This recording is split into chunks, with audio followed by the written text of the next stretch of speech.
శాతము కేంద్ర ప్రభుత్వానికి వాటాలున్నాయి.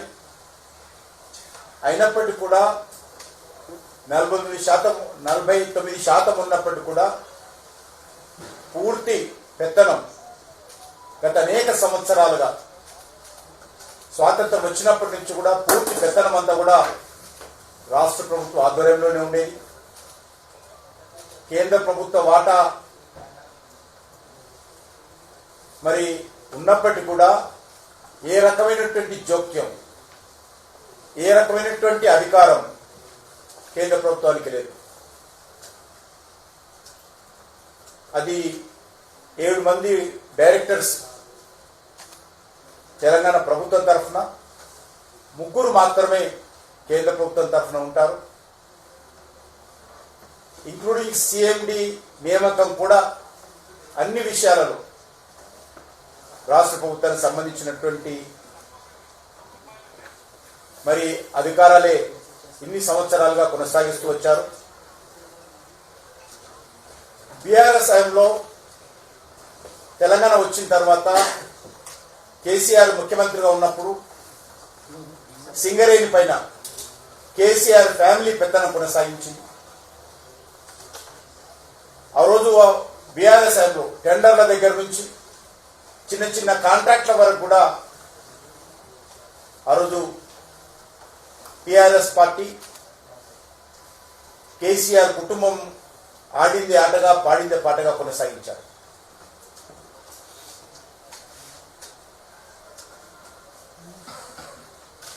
సింగరేణికి సంబంధించినటువంటి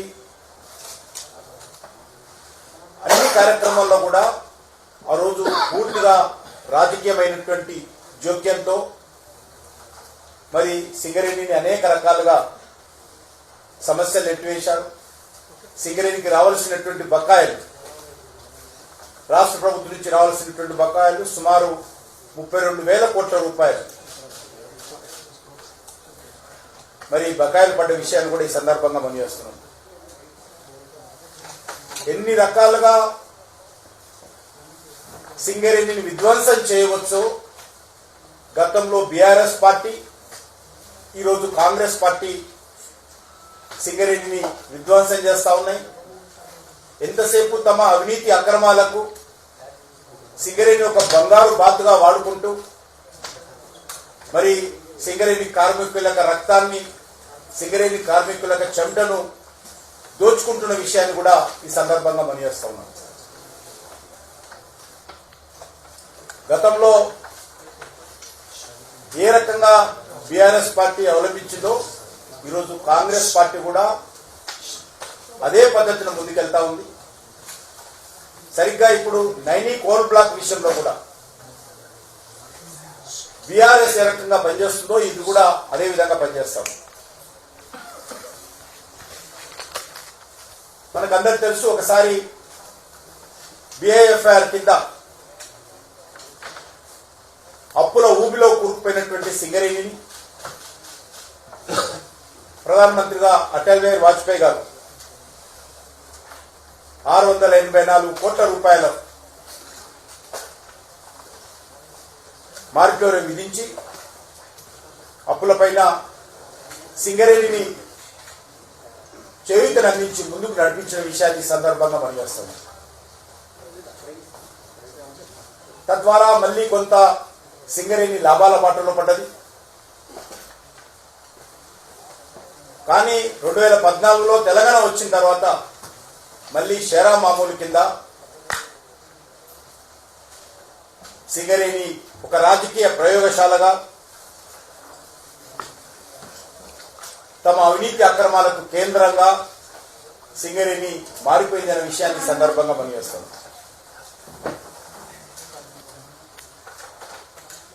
నైనీ కోల్ బ్లాక్ సంబంధించి తెలంగాణ రాష్ట్రంలోని విద్యుత్ సంస్థలకు బొగ్గును అందించాలనే దృక్పథంతో 2015లో నైనీ కోల్ బ్లాక్ తెలంగాణ ప్రభుత్వానికి కేటాయించడం జరిగింది. కేంద్రం నుంచి అన్ని రకాలుగా సహాయ సహకారాలు నైని కోల్ బ్లాక్ విషయంలో అందించడం జరిగింది. ఈ యొక్క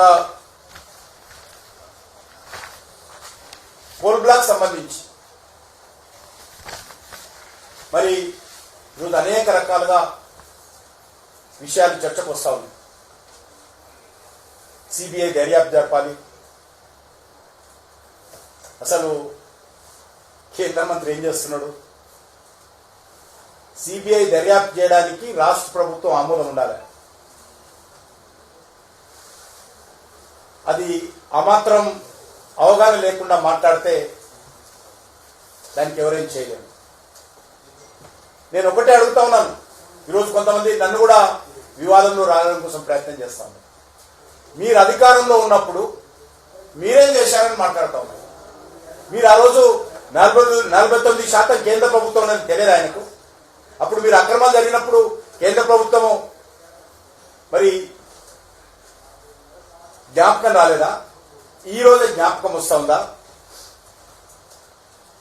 అనేక రకాలుగా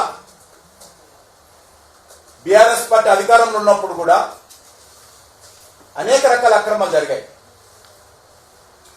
కొన్ని వ్యక్తులకు, కొన్ని సంస్థలకు ఆ రోజు వాళ్ళు లాభం చేకూర్చేటువంటి ప్రయత్నాలు చేసిన విషయము మరి మన ముందున్న విషయం వాస్తవం కాదా?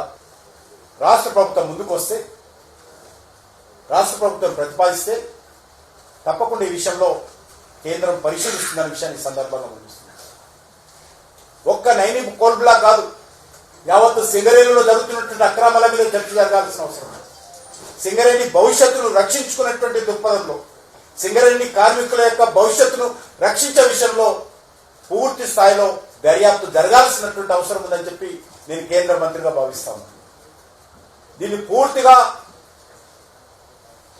మరి ఈరోజు ప్రక్షాళన చేయాల్సినటువంటి అవసరం ఉంది. సింగరేణిని రక్షించుకోవాల్సినటువంటి అవసరం ఉంది. వేలాది సింగరేణి కుటుంబాలు, ఆ సింగరేణి ప్రాంతంలో సింగరేణి మీద ఆధారపడినటువంటి ఆ ప్రాంత ప్రజల భవిష్యత్తుకు సంబంధించినటువంటి అంశముల విషయాన్ని కూడా ఈ సందర్భంగా నేను మనవి చేస్తా ఉన్నాను. ఈరోజు పరిస్థితి ఏ రకంగా ఉంది? మంత్రుల మధ్య స్పష్టంగా చెప్తున్నాను. సార్, ఇప్పుడు మీరు గతంలో డైరెక్టర్స్ ఏమిచ్చినా కానీ దాన్ని పరిగణలో తీసుకున్నారు. ఇప్పుడు కూడా డిసైడ్ నోట్ ఇచ్చారు. ఇప్పుడు కూడా డిసైడ్ నోట్ ప్రజలకు చెప్తున్నాను. అందుకే మరొకసారి మీరే చెప్పాలి ఆ విషయం.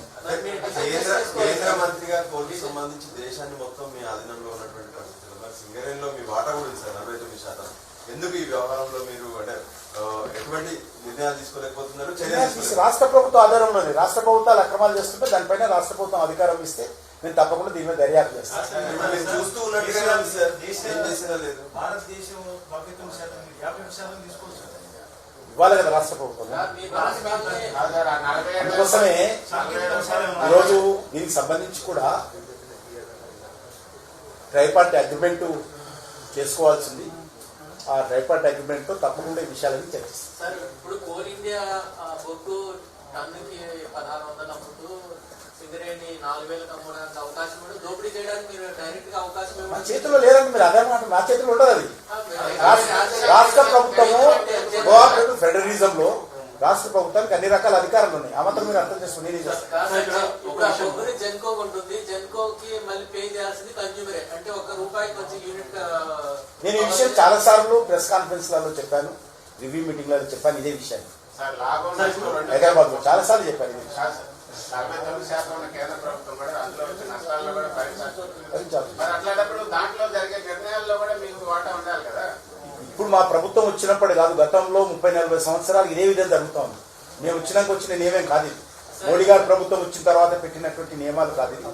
గతంలో కాంగ్రెస్ పార్టీ అధికారం ఉన్నప్పుడు ఏదైతే పద్ధతి కొనసాగిందో అదే పద్ధతి అలవాటు పడ్డారు. ఫస్ట్ టైం ఇంకా నేను ఈరోజు ఆదేశించి బోర్డు మీటింగ్ పెట్టించాను. ఫస్ట్ టైం కొద్ది ఇనిషియేటివ్ తీసుకోబోతున్నాను.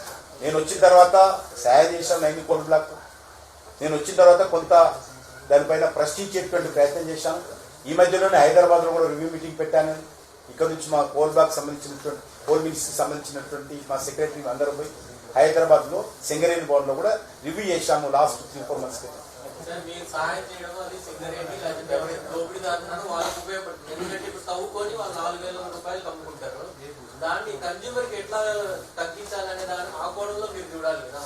తప్పకుండా మాకు సంబంధించినటువంటి మా కంపెనీలు అదే విధంగా ఉంటాయి. ఇక్కడ గతంలో అనేక సంవత్సరాలుగా నడుస్తున్నటువంటి ప్రక్రియ ఇది మారాల్సిన అవసరం ఉంది.